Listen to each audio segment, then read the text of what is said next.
welcome and thanks for joining me. Griff Hamlin here. Going to tackle something a little bit newer, a little Gary Clark Jr. This is somebody kind of turned me onto this. It's a song called When My Train Pulls In, and at first listen, it doesn't sound like a blues actually, but as I got to kind of digging into it a little bit further, there was a live version of it filmed at, I think, Glastonbury. As I got to looking at it, I saw that it is actually pretty much just a minor blues. It's an E minor blues. So let's kind of go over it. It's played mostly based around the good old E minor pentatonic scale.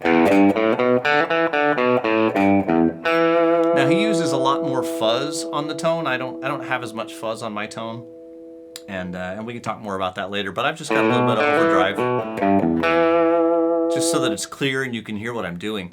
I'm gonna start with the open A to the B at the second fret, to the open D, A, B, and then the low G. So it's 1, 2, and sometimes he picks them all, and sometimes he hammers on. And then at the top of the bar, we're going to strike the open D, hammer onto the second fret, hit the low E, back to the higher E at the second fret, and that's the first half of the bar, and then we repeat the second half that we did already. So nice and slow. It's always going to come in on, it usually starts on beat 3. 1, 2, 3, 4, 1, 2, 3, 4, 1.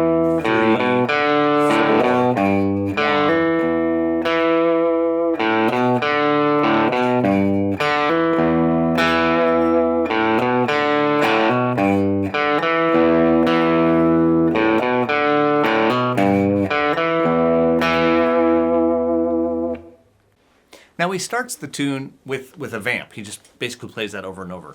And he'll do some, it's funny if I watch that live version and then I hear the sort of the original, I'll say the studio version of it, there's definitely some variation. There's some things that go on. You hear some other stabs and things, and I don't know if that's another guitar, or he may be, for example, playing it with fingers. Because sometimes you hear those other two notes come out, and so it could be he's hitting with fingers. That would make a lot more sense, or possibly with the pick, or just hit some extra. There's some other sounds that go on there, and they're not consistent. So one time he'll do it, one time not. You know, it's the blues, so it's a little bit of push and pull and a little bit all over, and that's kind of the essence of it. The riff is not the same every time through, but it starts off with a vamp where you're just playing that riff.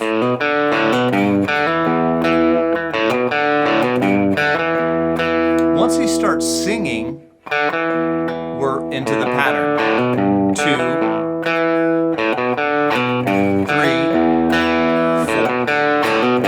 4, and then we're going to go to an A minor, okay, the 4 chord, which makes sense. But I hear that open B a lot when I hear him play it, and I'm pretty sure what's going on is the open A string, the 7th fret on the 4th string. It's as if he was playing a bar chord, but leaving the top 2 strings open. Kind of hear that C against B. It's a pretty characteristic sound if you've heard it before. And so that kind of goes on, and it's basically just a hold. Strike it and hold it for a bar. You know, strike it and hold it for a bar, and then we're back. And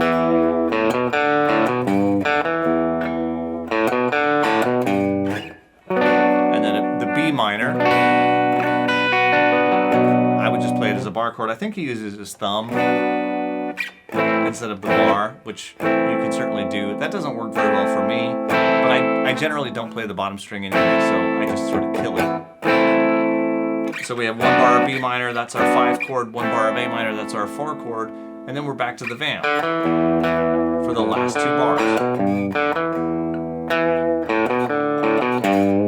And that's the whole 12-bar form. So we have 4 bars of the riff, which acts as the 1 chord, 2 bars of the 4 chord, 2 bars of the riff, which acts as the 1 chord, 5, 4, and 2 bars of the riff, which acts as the 1 chord. So there's no 5 chord at the end. And that's a totally normal variation to a 12-bar blues. That's something that we see. Now, what's kind of interesting is that he plays it once through that way, and then kind of switches to a reggae. And so what he's using here is would be an E minor 7 chord. Maybe clean it up a little bit. It's an E minor 7, so I'm barring at the 7th fret. I've got 7, 9, 7, 8, 7. So 1, and 2, and 3, and 4, and 2. And this is just going to go on. This is just a steady reggae beat. And he just does this instead of the riff. But again, with that A minor comes along, it's just a hold. So this reggae out of the E minor just goes to replace the riff. And there's the B minor and the A minor with those top 2 open. You can leave the top 2 open on a B minor as well. Kind of adds an 11. I don't think he does that, but I think it sounds cool. And then the A minor, and then back to the E minor. And then he goes back to sort of the riff version of it for the next verse. So it's just back and forth. It's kind of a cool variation on the idea. Now, of course, at that point it goes into a solo, and he by and large sticks to good old E minor. This is the most a minor blues like this, where all of the chords are minor, is actually the simplest of all blues forms to solo over. You can't mix and match major, minor. You can't do anything. It's all minor. You are gonna play nothing but the A minor pentatonic scale, or some modal version. I hear sometimes in a solo he'll play the 2nd of the scale. So he'll be playing. And I didn't transcribe any of the solo, so I'm just making this up. But he's playing box 1. And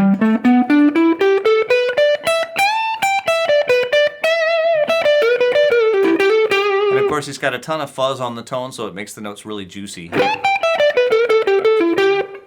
But I do hear that note there, which is the 2nd of the scale. So if I go, it's the 11th fret on the 3rd string. Or it occurs at the 14th fret of the 1st string. But I don't actually hear him use it up here. I just heard it there. And admittedly, I haven't listened to this song dozens and dozens of times. This is a fairly new song for me. It's a fairly new song in general, I think. And typically I like to spend a lot of time really listening to a song many times and really get it in my ear before I try to transcribe it. But I thought this was a great riff, and it's a definitely a more modern take on the blues. So I thought it would be something fun to go over with you today. So that's really the whole tune. As far as I can tell, there really isn't any other parts or any other thing to learn. You can totally make up a solo out of the E minor pentatonic scale all day long. So aside from copying some of his licks directly, there's really nothing to add to it. So hope you enjoyed that lesson. And if you are a Gary Clark fan, Gary Clark Jr. I should say, if you're a Gary Clark Jr. fan, hope you dig it, and hope you have some fun with it. And I'll look forward to talking to you soon.